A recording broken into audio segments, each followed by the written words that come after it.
sifter.com.au.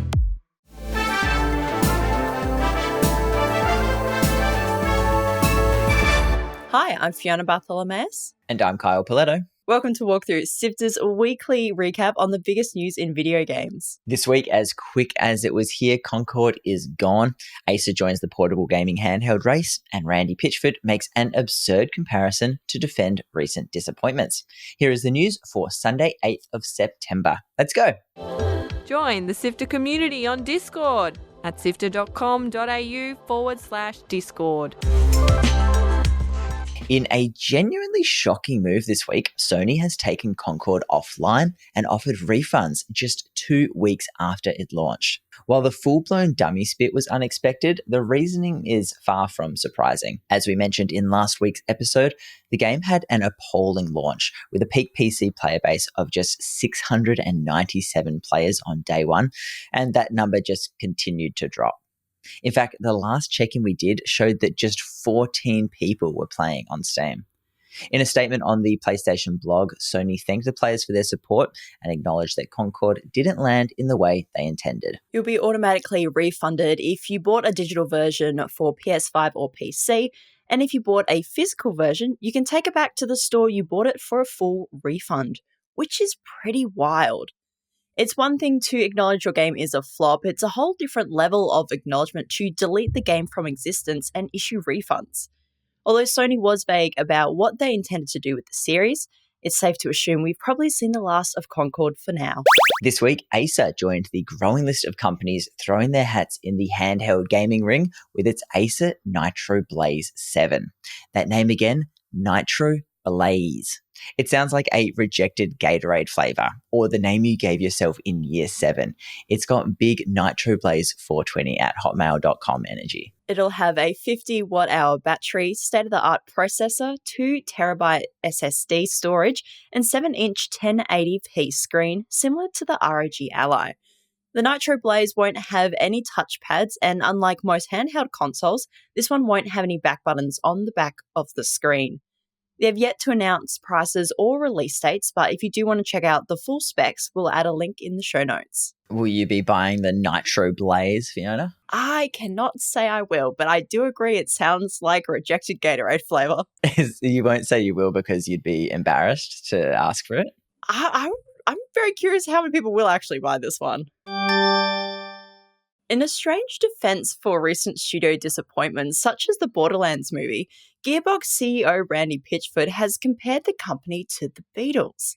He commented on X after someone pointed out the recent failures of the company that the Beatles had a 25% hit rate, and while they most likely made every song with love and care, not everything hits well. The Beatles famously did not have a 25% hit rate. They hold the record for the band with the most number one albums and singles, according to Billboard, despite being only active for 6 years between 1964 and 1970. So yeah, not sure we'd be putting Gearbox in exactly the same category. When you think of another analogy, come back to us, Randy. Doom mod creator Jim Purvis revealed last week that the popular Thatcher's tech-based mod was being removed due to a complaint about it being political.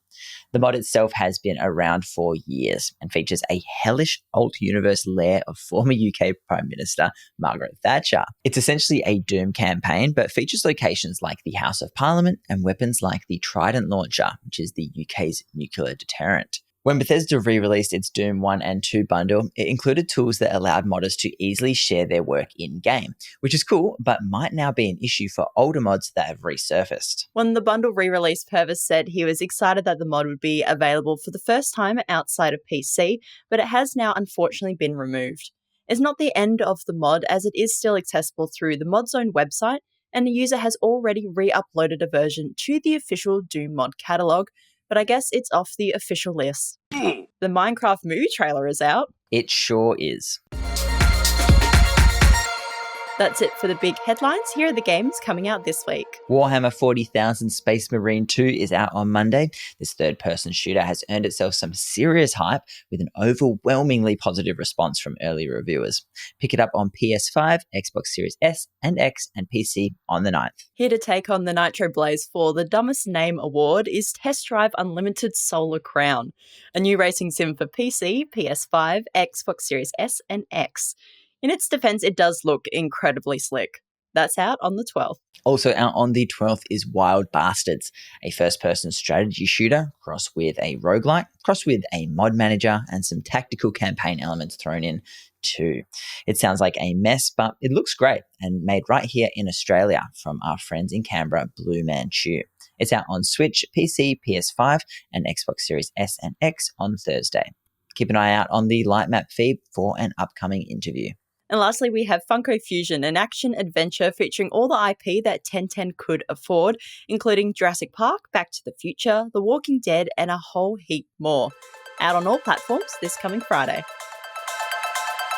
Articles to read, Videos to watch. and podcasts to listen to. sifter.com.au.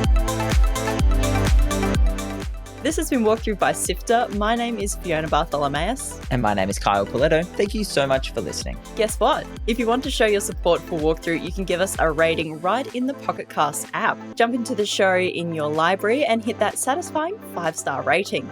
It's like collecting all the stars in Mario and then assigning 5 of them to us. Yahoo! Head to Pocket Cast now to show the love and give Walkthrough a 5-star review. Sifter is produced by myself, Fiona Bartholomeus, Adam Christed, Courtney Smith, and Chris Barton. The episode is edited by both senior producer Mitch Loeb and executive producer Gianni Di Giovanni, who is also Walkthrough's script editor. Thanks to Brian Fairbanks from Salty Dog Sounds for composing the Walkthrough theme tune, and Audio Technica Australia and Apple for their support of Sifter's podcasts. We'll be back with more news next Sunday.